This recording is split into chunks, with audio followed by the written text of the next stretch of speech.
even meet me in the man who needs you, who meets you in a hidden way on the street, in the stranger. Because Jesus is not imprisoned to his church, and there is even a Christianity which is without a church. When Jesus asks his disciple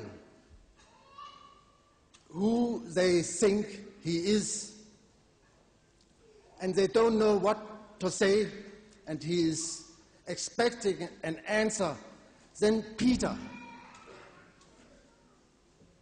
he says, "You surely is the living Christ, Messiah." And we have two reports. The scriptures very often contradict each other or say the things in a different way. And in one of the textures in St. Matthew, Jesus praises Peter because he said this to him, that he was Messiah. In the other version, from St. Mark and St. Luke, he says that they have to keep secret about it. They must not tell in the world, because this truth is hidden.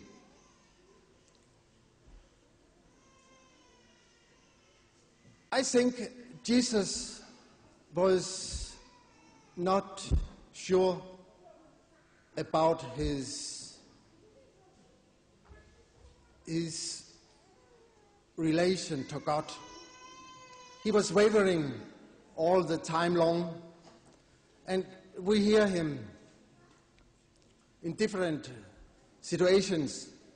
And when he really is trodden to the ground, he cries that God has forsaken him. Eli, Eli, lama sabachthani. On the cross, he was forsaken by God. He feared it. Jesus was in pains and in horrors and in temptations, and he was thirsty, and he was sleeping, and he was desperate, and he became angry, and he suffered all the passions which a man in this world is suffering, because he was a true man. And he himself did not know if he was Son of God or he was not, only when he arrived at Caesarea Philippi and he asked his disciples, "Who do people say whom I am?" And then they said, "Well, some say Elias, some say the resurrected John the Baptist, some say this, some say other things." Then he asked them, "But whom do you believe the Son of Man is?" And then only Peter took courage and came with the confession, which is the Christian church. And on this word of Peter, Christ wanted to build his church.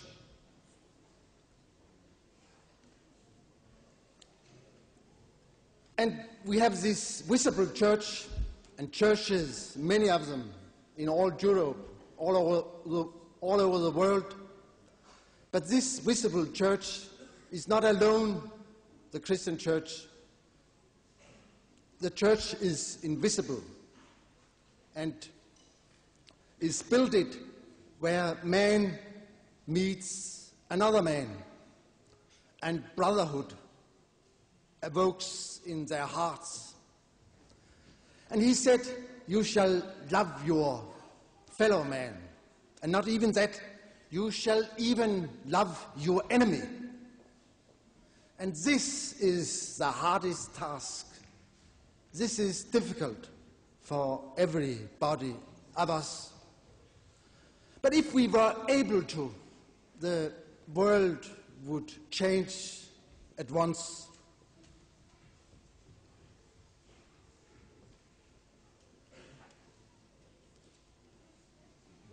How long time do I have?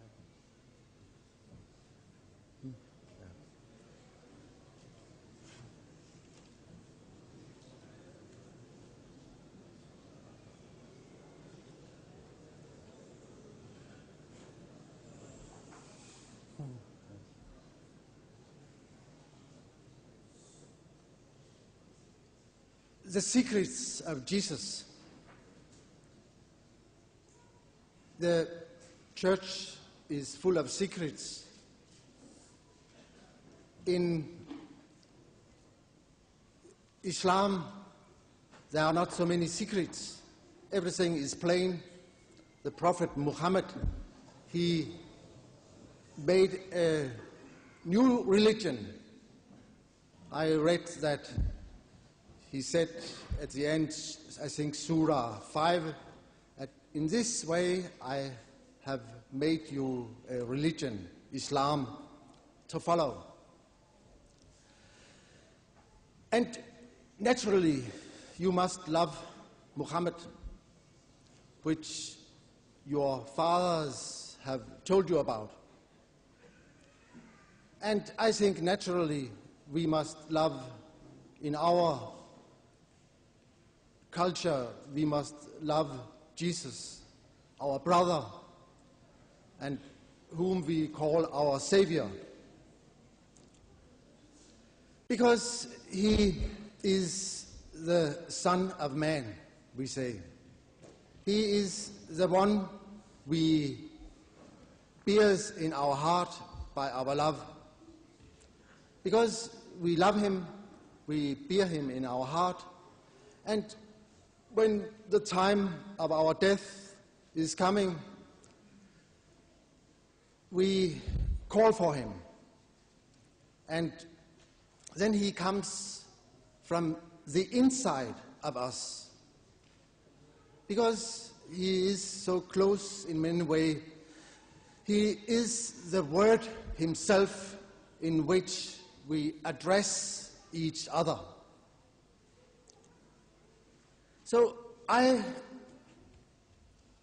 hereby what you had expected know